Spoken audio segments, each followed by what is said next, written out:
Los Angeles in the 1970s might have been known for the glitz and glamour of Hollywood, but deep down, there was a growing number of vicious predators lurking in the streets of California. Countless serial killers were out there, taking advantage of the good times and hunting their prey. And what's even scarier is that this madness of the 70s didn't stop with the new decade. In fact, in the 80s, these killers only got bolder and more daring. But who were these criminals committing these horrible acts in LA, in what would later be described as the golden age of serial killers? In this episode, we will enter the nightmarish world of Los Angeles' notorious serial killers of the 70s and 80s. Brace yourselves for a horrifying exploration into their blood-soaked reign of terror. Los Angeles became the world stage for evil in the 70s and 80s, when a wave of brutal murders shocked and terrified the nation. During this dark period, the city became a hunting ground for a new breed of monster.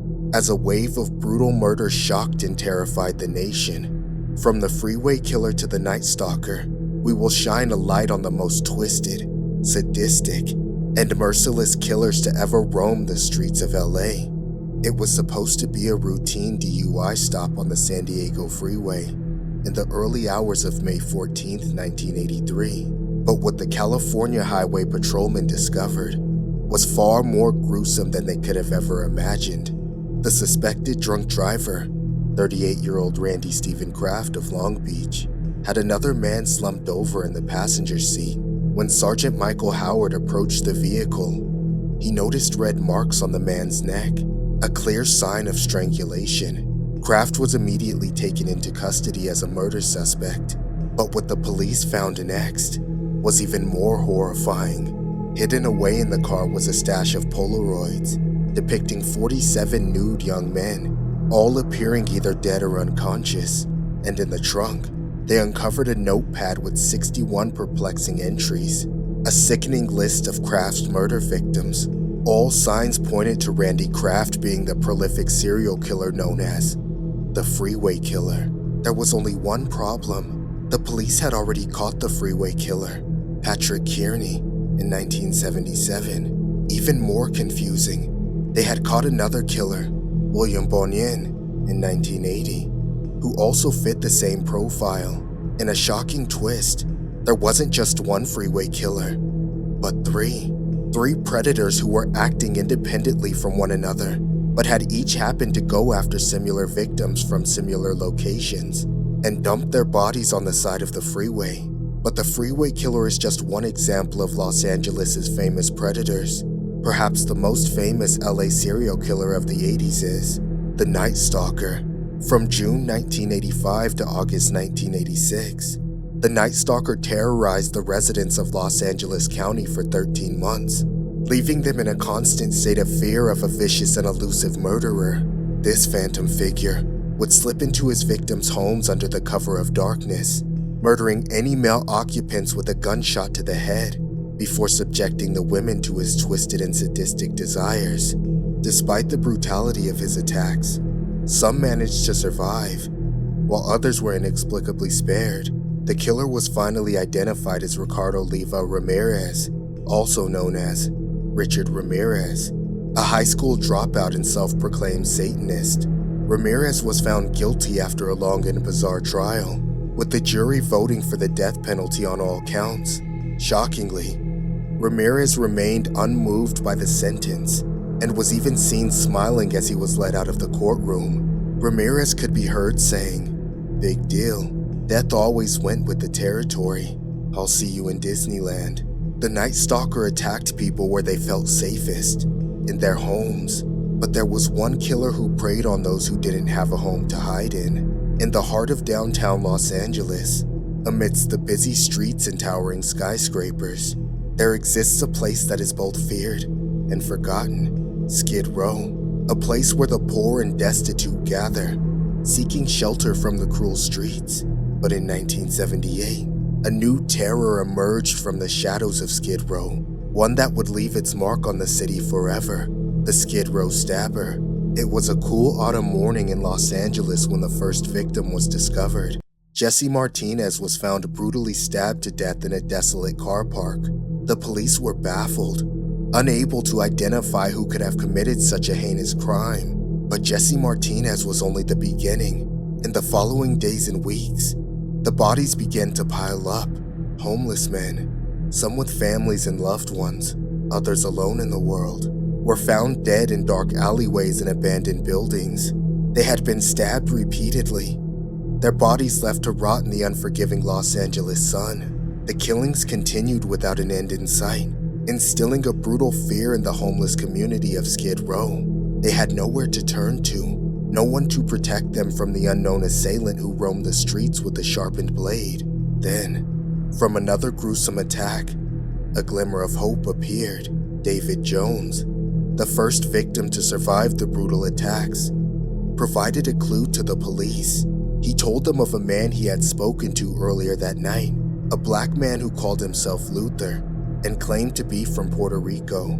Jones's friends had also seen the man, and although they disagreed on his accent, they all agreed on his name. But the killings continued, claiming more lives as the weeks wore on. The city was in a state of panic, with people locking their doors and avoiding the dark corners of the streets.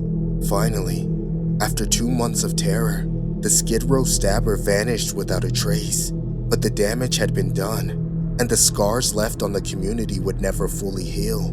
Months later, the police received a tip that led them to a man named Bobby Joe Maxwell, a regular of Skid Row. He had been arrested for assaulting a homeless man, and the police found a 10-inch knife concealed in his pocket. Maxwell was charged with 11 counts of murder and 5 counts of robbery. In 1984, Maxwell was found guilty of 2 of the murders and sentenced to life without parole, but his shaky conviction based on unreliable testimonies would later be seen as a miscarriage of justice, and after 40 years of protests and appeals, the verdict was finally overturned. Bobby Joe Maxwell, a man who had spent decades proclaiming his innocence, was finally vindicated. But Bobby would unfortunately never learn of his release. He suffered from a severe heart attack that would leave him comatose. He died in April of 2019, having never woken up from that coma. This leads to the terrifying question: if Bobby Joe Maxwell wasn't the Skid Row stabber, who was? There was another prolific killer in LA at that time, one whose murder spree was hidden from authorities and lasted decades. In 2007, the LAPD launched the 800 Task Force to investigate a string of perplexing murders in Los Angeles, dating back to 1985. The crimes had long been shrouded in mystery, with law enforcement following various leads and making a few arrests, but ultimately coming up short in their search for the perpetrator. The killer, it seemed, was a single madman whose audacity and sick good luck made him the most enduring serial killer in California history, and the longest operating serial killer west of the Mississippi. The murders begin in the midst of a desperate time in U.S. urban history, with Los Angeles' murder rate soaring to an all-time high. Over the course of 3 years, 7 young women and 1 man were killed and left in alleyways and dumpsters, almost exclusively along Western Avenue in South Los Angeles. Ballistic matches showed that the same .25 caliber gun had been used in each case. Then, as suddenly as the killings began, they came to a halt. The slayings committed with the .25 caliber gun ceased. Had the killer stopped of his own volition? Had he died? Or perhaps he had unknowingly already been taken into custody. Years passed, and Los Angeles became the second safest big city in America. But the police continued to delve into a backlog of unsolved cases from the violent 1990s, 80s, and earlier, testing bits of DNA found at the scenes of cold crimes. And then, in a chilling discovery, DNA found at the site of 2 murders that took place in 2002 and 2003, matched with samples found in the .25 caliber murders from the 80s.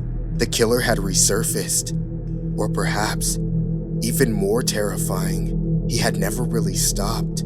The press would come to call him the Grim Sleeper. On January 1st, 2007, a homeless man discovered the lifeless body of 25-year-old Janessa Peters near a discarded Christmas tree. She had been wrapped tightly in a black garbage bag and tied with a twist tie. DNA found at the scene would eventually connect to at least 11 unsolved murders.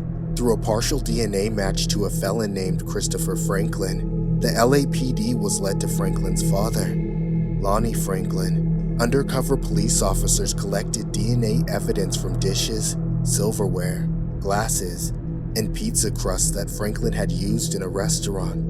Using a piece of discarded pizza and saliva found on the victims, detectives were able to establish a DNA match. Lonnie Franklin was arrested in 2010 and charged with 10 counts of murder, 1 count of attempted murder, and special circumstance allegations of multiple murders. Inside his home, police found over 1,000 photos and several hundred hours of video. To this day, it is unknown just how large the body count of Lonnie Franklin, the Grim Sleeper, really was. It is important to keep in mind that these were just some of the killers in Los Angeles, a small sample of numerous monsters that stalked our streets in the past. It was historian and author Harold Sketcher who coined the term the Golden Age of Serial Killers to describe the massive number of killers operating in the United States.